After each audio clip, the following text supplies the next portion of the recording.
Hello, it's Kim Butler. We're going to take a look at the whole truth around the cost of mortgages.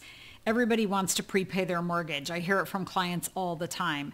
And while I understand that objective, because it's a big debt, people are afraid of it, we want to get rid of it, let's take a look at what's actually going on there and determine if, from a mathematical standpoint, that's really the best thing for you to do with your money. So here we have a truth concepts calculator. It's called loan analysis. We're going to work through a comparison of a 15 to 30-year mortgage. Now, prepayment doesn't necessarily mean all the way down to 15 years, but it's essentially the same thing, whether you're adding 13 payments a year, extra payments every month, 15-year mortgage itself, lump sum principal reductions here and there. It's all that same idea of 15-year mortgage. And we're going to look at that. And we're going to do a scientific analysis, which means that only one fact can change. And that fact is 180 versus 360 months, or 15 versus 30 years. So we are going to use the same interest rate throughout. Now I'll adjust it after we get done, but it'll make it a lot easier for you to learn. And if you prefer to learn by reading, we have a book called Busting the Interest Rate Lies. It's on Amazon. And it's also available Kindle and audio versions. All right, so we're going to take a look at a 4% interest rate on this $500,000 mortgage. And the first loan is going to be 360 months. And the second loan is going to be 180 months. So you'll see right here, we have a $500,000 mortgage, 4%, 360 months, payment of $2,387. For a total interest cost and principal of $859,000.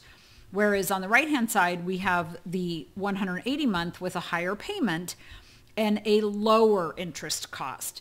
And this is where the comparison normally stops. But this is only part of the truth.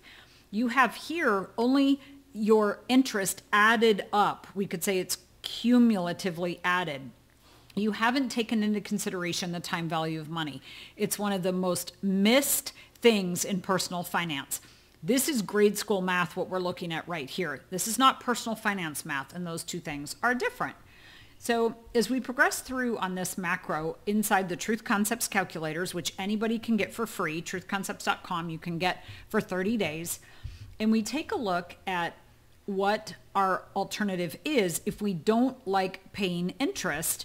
We don't want to do a 15-year mortgage. Well, basically, we're down to paying cash, which technically would be no interest, right? So if you just bought the house for $500,000, no mortgage at all. So let's prove out now this difference between grade school math that we're looking at and personal finance math. And by doing that, we have to include the cost of money or time value of money.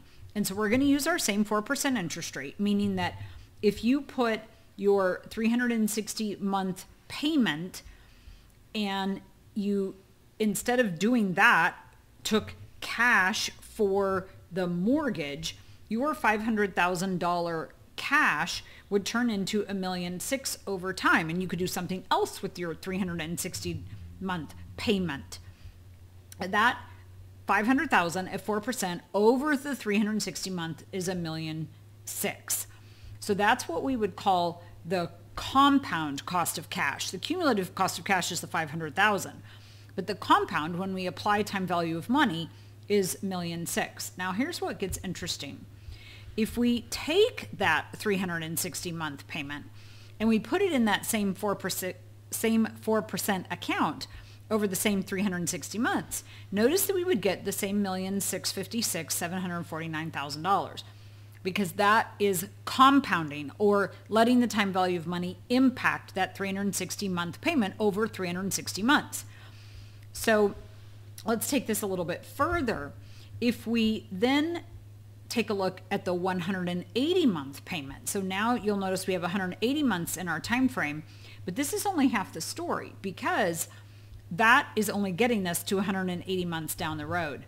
We have to now take that 910,000 out another 180 months in order to keep the scientific experiment exact. And you'll notice that is the same $1.6 million. So this is one of the hardest concepts to get your arms around. It took me 5 years. I argued this every day until I got it, but all 3 mortgage payments, when looked through the lens scientifically and time value of money included, cost the same. Cash, 180 month, 360 month. Okay, so then where is the difference? Well, let's keep going. If we add in now a net savings rate, in other words, what could I earn? I'm going to use the same 4%, remember, scientific experiment.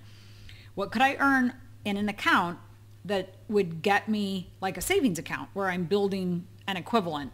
And let's use 4%. And so when we do that, we can notice that our opportunity cost, so you could think about this as a compounded rate, is now $1.6 million on all of the calculators. Same thing that we were showing earlier. This is just looking at it on this larger calculator.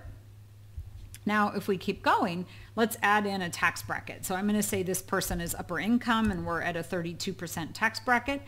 And now we see where the difference lies, because after the ability to deduct the interest, you have a net cost on the 30-year of $1.4 million, on the 15-year of $1.5 million, and on the cash, or the opportunity cost of cash, of $1.6 million.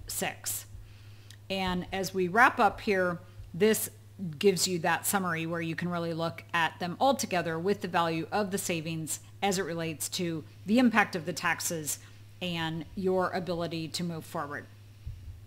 This is one last thing to take a peek at, and that is what inflation does to that 360-month payment. So now I'm going to use 3% different interest rate on purpose and help us understand that while the payment was $2,387 and still will look that way when you fill it out on your online system, it actually only feels like $971. So that is the whole truth about the mortgage. Now, let's just one last thing. There's always one last thing, right? Two last things in this case. What would it take in order to get the net compound loan cost on the 15-year mortgage? What interest rate would it take for me to get to equal the net compound loan 30-year cost? So it's at 4 right now, right here. Let's try 3. $1.4 million, not quite. Let's try 2.75 maybe. 2.6 maybe. Okay, 2. Nope, went too far. 2.5. Close enough. So I don't think the bank's going to give you that much difference in terms of an interest rate on a 15-year mortgage. Again, for those of you that are considering prepaying, this is all the same thing. And now this takes us back to what's going on in your lives that's most important to you, that's making you want to prepay. Well, lack of liquidity is a concern. Emergencies, opportunities, those kinds of things. That's where you want liquid money. That's where you want money that's available to you. Money paid down on your mortgage is not available to you. And so while peace of mind may override this pure financial decision, if you're looking at it from a personal finance standpoint and you want the most efficiency, paying down your mortgage is not that. Instead, turn those dollars into an account that's liquid and available for you, controlled by you, able to be borrowed against, and stay tuned for what that might be.